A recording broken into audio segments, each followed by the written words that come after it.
আছি আমি কোহিনুর কণা। চট্টগ্রাম টেস্টে মিরাজের অলরাউন্ড নৈপুণ্য সেঞ্চুরির পর 3 দিনে জিম্বাবুয়েকে হারিয়েছে টিম টাইগার্স। ইনিংস ও 106 রানের জয় বাংলাদেশ দলের। বাংলাদেশের 444 রানের জবাবে জিম্বাবুয়ের দ্বিতীয় ইনিংস গুটিয়ে যায় 111 রানে।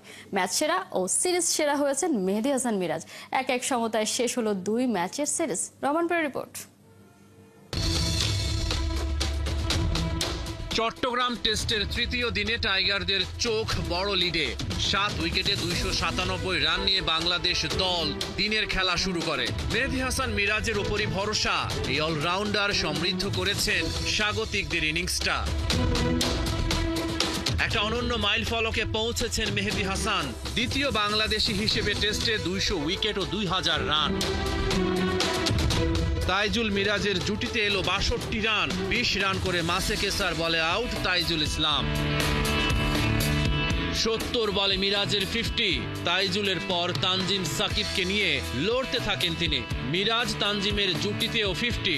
এই দুইজনের দৃঢ়তায় বাংলাদেশ স্পর্শ করল 400 রানের সীমানা। ঘরের মাঠে প্রায় 2 বছর ও 15 ইনিংস পর 400 করতে পারল টাইগাররা। 8 উইকেটে 404 রান নিয়ে বাংলাদেশ লাঞ্চে। মিরাজের দুরন্ত ব্যাটিংয়ে প্রথম সেশনটা নিজেদের করে নিয়েছে। লাঞ্চের পর তানজিম সাকিবের ইনিংসের রীতি 41 রান করেন তিনি। মিরাজ পূরণ করেন সেঞ্চুরি। 4 বছর পর ম্যাজিক ফিগারে শতক তুলে নেন 143 বলে। 104 রান করে থামেন মেহেদী হাসান। বাংলাদেশের প্রথম ইনিংসের সংগ্রহ 444 রান। প্রথম ইনিংসে টাইগারদের লিড 217 রান। জিম্বাবুয়ের দ্বিতীয় ইনিংসের শুরুতেই তাইজুলের আঘাত। একই ওভারে নিয়েছেন জোড়া উইকেটের স্বাদ। ব্রায়ান ব্রেনেটের পর নিক ওয়েলসকে ফেরান।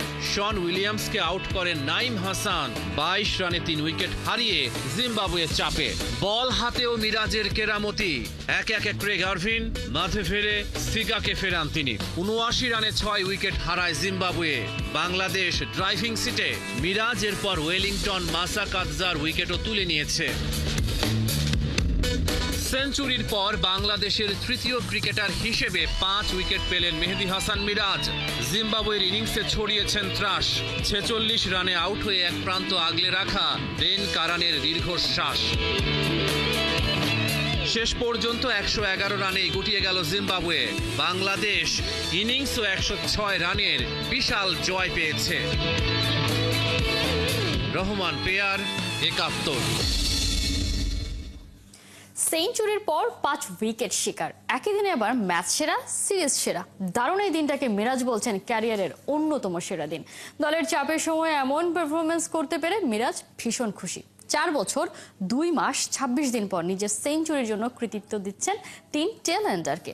চট্টগ্রামে ম্যাচ সেরা ও সিরিজ সেরা মেহেদী হাসান মিরাজের সাথে কথা বলেছেন নাহিন বিন জসিম। সবাই কতটা প্রেশারে ছিল আমরা এবং আপনারাও দেখেন সবসময় বলতেন যে ফার্স্ট ম্যাচ হেরে গেছে। একই দিনে সব কিছু পেয়েছি। আর যেহেতু 100 রান 5 উইকেট, আমার কাছে মনে হয় এটা আমার কেরিয়ারের একটা অন্যতম একটা অ্যাচিভমেন্ট। মিরাজ অনেকদিন সেঞ্চুরি দেখি না আসলে টেস্টে, অনেক কাছাকাছি গিয়েও হয় না। টেস্টের সেঞ্চুরি কি দেখা যাবে কিনা এবার 2-1টা? আমি চেষ্টা করব সেঞ্চুরি করার জন্য, কারণ হ্যাঁ অনেক একটা কাছে যেও করতে পারিনি। 97 আউট হয়ে গেছিলাম সাউথ আফ্রিকার বিপক্ষে, বাট এবার চেষ্টা থাকবে ইনশাআল্লাহ যেন 100 করতে পারি। Best of lakh. হতেও সেঞ্চুরিটা হচ্ছিল না, আপনি আমাকে ঠিক সিরিজের আগ মুহূর্তে বলছিলেন যে সেঞ্চুরিটা করব, ওই কনফিডেন্সটা কোথা থেকে পেয়েছিলেন আসলে? না দেখেন যে সাউথ আফ্রিকার সাথে 97 আউট হয়েছি, ওখানে একটা সেঞ্চুরি মিস করেছি। আর কনফিডেন্স সবসময় নিজের সাথে নিজে অনেক কথা বলি যে না আমি I can do it. So এই জিনিসটা আমার খুবই ভালো লাগে যে সবসময় পজিটিভ কথা বলি। আর 3টা মানুষকে আমি অবশ্যই ক্রেডিট দিতে চাই, তাইজুল ভাই, তারপর তানজিম সাকিব এবং হাসান মাহমুদ। ওদের 3 জনের জন্য আমার সেঞ্চুরিটা হয়েছে, কারণ ওরা যেভাবে আমাকে সাপোর্ট করেছে এই সাপোর্টটা আমার জন্য দরকার ছিল এবং আমি মনে করি অ্যাট দ্য সেম টাইম আমার জন্যও ভালো হয়েছে, টিমের জন্যও ভালো হয়েছে। মিরাজ, কোনো কারণে মনে হচ্ছে কি না এটা আপনার ক্যারিয়ারের অন্যতম একটা দিন ছিল? কারণ একই দিনে man of the match, man of the series, 5 wicket আবার সেঞ্চুরি। অবশ্যই খুবই ভালো লাগছে। একই দিনে সব কিছু পেয়েছি। আর অ্যাচিভমেন্ট, এর আগে আমি বলেছি অ্যাচিভমেন্ট একদিনে আসে না। একদিনে অ্যাচিভমেন্ট কখনোই আসে না, শর্টকাটে আসে না। সো অনেক কষ্ট করতে হয়েছে। আর প্রপার ওয়েতে যদি কষ্ট করা যায় এবং মেহনত করা যায় অবশ্যই সেটা পাওয়া যায়। At the same time team জিতেছে, এটা আরও বেশি ভালো লাগছে। আর যেহেতু 100 রান 5 উইকেট, আমার কাছে মনে হয় এটা আমার কেরিয়ারের একটা অন্যতম একটা অ্যাচিভমেন্ট। জয়টা একটু স্বস্তির কিনা কোনো কারণে যে সময়টা যাচ্ছিল? অবশ্যই খুবই ভালো লাগার বিষয়, কারণ আপনি দেখেন ফার্স্ট ম্যাচ হারার পরে জিম্বাবুয়ের সাথে দেশের মাটিতে সবাই কতটা প্রেশারে ছিল, আমরা এবং আপনারাও দেখেন সবসময় বলতেন যে ফার্স্ট ম্যাচ হেরে গেছে। সো এটা অবশ্যই স্বস্তির বিষয়।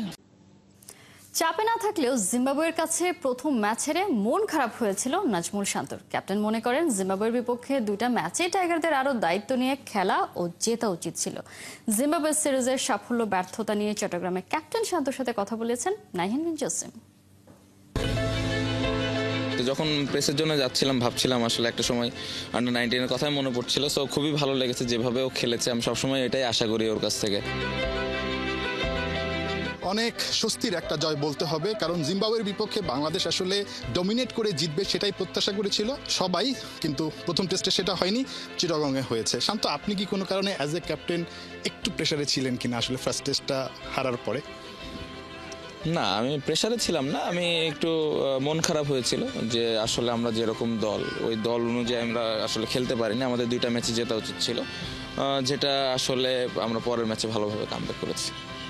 আজকে একটু স্মৃতি, সেই আন্ডার-19 স্মৃতিটা ফিরে এসেছিল কিনা? দুই বন্ধু, একজন ক্যাপ্টেন একজন ভাইস ক্যাপ্টেন, মিরাজ এবং আপনি মিলে প্রেস কনফারেন্সে আসলেন, মানে এটা একটু আপনাদেরকে স্মৃতিকাতর করেছিল কিনা? মিরাজ যে আউটস্ট্যান্ডিং পারফরমেন্স করেছে সেটাও নিশ্চয়ই আপনার কাছে একটা ভালো লাগার বিষয়। না, অবশ্যই খুবই ভালো লেগেছে। যখন প্রেসের জন্য যাচ্ছিলাম ভাবছিলাম আসলে একটা সময় আন্ডার-19 কথাই মনে পড়ছিল। সো খুবই ভালো লেগেছে যেভাবে ও খেলেছে, আমি সবসময় এটাই আশা করি ওর কাছ থেকে যে ওর আসলে রোলটা কত গুরুত্বপূর্ণ, কারণ ওই টিমটা একটা অলরাউন্ডার যদি পারফর্ম করে টিমটা এক স্টেপ আগায় থাকে। সো ওর রোলটা খুবই গুরুত্বপূর্ণ, যেটা নিয়ে সবসময় ওর সাথে কথা হয় এবং যেটা ও ম্যাক্সিমাম সময় টিমকে দেওয়ার চেষ্টা করে এবং যেটা এই ম্যাচে স্পেশালি খুব ভালোভাবে দিয়েছে।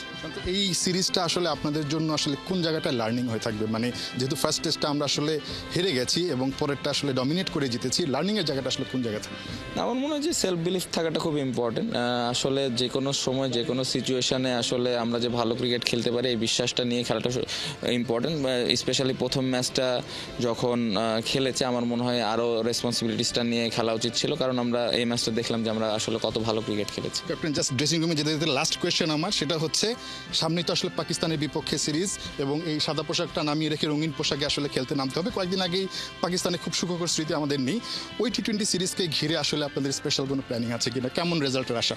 না, অবশ্যই আমার টি-20 তো অবশ্যই যে কোনো দল যে কোনো সময় জিততে পারে এবং পাকিস্তানে ভালো উইকেট, সো যে দলটা ভালো খেলবে ওই দলটাই জিতবে এবং আমাদের দলটা আমি বিশ্বাস করি যে ওইখানে গিয়েও ভালো রেজাল্ট করা সম্ভব এবং প্রিপারেশনের কিছুদিন সময় আছে। সো প্রিপারেশন যদি ঠিক মতো আমরা নিয়ে যেতে পারি ওইখানে আমরা ভালো রেজাল্টই করবো, এটা আমি বিশ্বাস করি। Thank you captain, best of luck. Captain Najmul Hossain Shanto আসলে তার কাছে এই সিরিজটা নিয়ে, পাশাপাশি পাকিস্তানের বিপক্ষে যে আপকামিং সিরিজটা টি-20 সিরিজটা সেটা নিয়ে আসলে কথা বলছিলাম। শান্ত বলছিলেন কিছুটা হলেও লার্নিংয়ের জায়গা আসলে আছে এই টেস্ট সিরিজ থেকে, নিশ্চয়ই সেটা সামনের সময়টায় বাংলাদেশ দলের সব ক্রিকেটারকে নতুন করে আসলে পথ চলাতে সাহায্য করবে।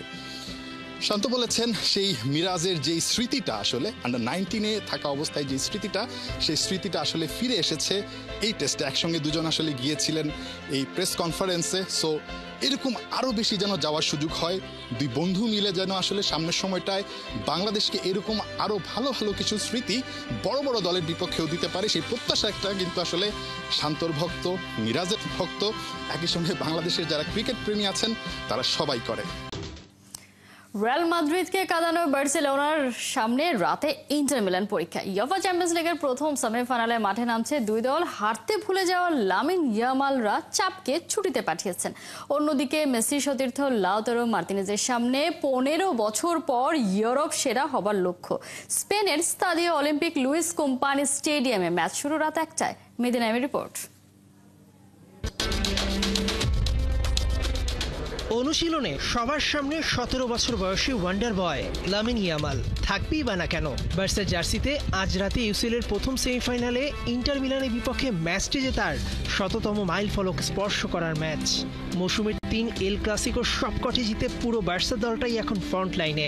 2025 সালে স্রেফ একটি ম্যাচে হেরেছে বার্সেলোনা। নাও রে, উপায় কি? গত এক দশক ধরে চ্যাম্পিয়ন্স লিগের শিরোপা ট্রফি ক্যাবিনেটে উঠাতে পারেনি বার্সা। মেসি নেইমারদের হাত ধরে সবশেষ 2015 সালে শিরোপা গিয়েছিল কাতালোনিয়ায়। অগ্রজদের অনুসরণ করে ইতিহাস ফেরাতে চান অনু জিয়ামাল, ফেরান তোরেসরা। চোখ থাকবে রাফিনিয়ার উপরেও। দুজনেই যে ব্যালন ডিওর জয়ের দৌড়ে এগিয়ে আছেন, ব্যক্তিগত স্বার্থ টপকে সবার আগে দলগত ট্রেবলের হাতছানি। চাপ অনেক আগেই তা বাড়িতে রেখে এসেছি। আমি চাপ অনুভব করি না, কেবল মনে হয় আমাকে মুহূর্তটি উপভোগ করতে হবে এবং আমার সর্বোচ্চটা দিতে হবে, এইটুকুই।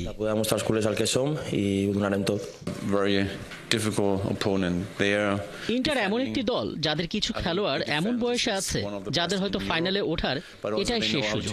তারা শতভাগ দেবে। চ্যাম্পিয়ন্স লিগ ইন্টারের জন্য একটা শিরোপা জয়ের বড় সুযোগ। আমাদের মতোই তারা ফাইনাল থেকে 2 ম্যাচ দূরে আছে। অন্যদিকে 15 বছর ধরে ইউসিএল এর শিরোপার দেখানি ইন্টারের।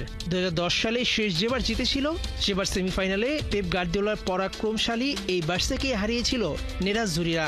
সব প্রতিযোগিতা মিলিয়ে নিজেদের সবশেষ 3 ম্যাচেই হেরেছে ইন্টার। সিরিয়ার শিরোপা ভাগ্য তাদের হাত থেকে ছুটে গেছে গেল এক সপ্তাহে। তাই স্পেনের মাঠে এটা যে কামব্যাকের ম্যাচ। মেসির উত্তরসূরি ইয়ামাল নাকি মেসির সতীর্থ লাউতারো মার্তিনেজ? স্তাদিও অলিম্পিক লুইস কোম্পানিতে আজ রাত টাকার উত্তর বলে দেবে সময়। মেহেদি নাইম, 71।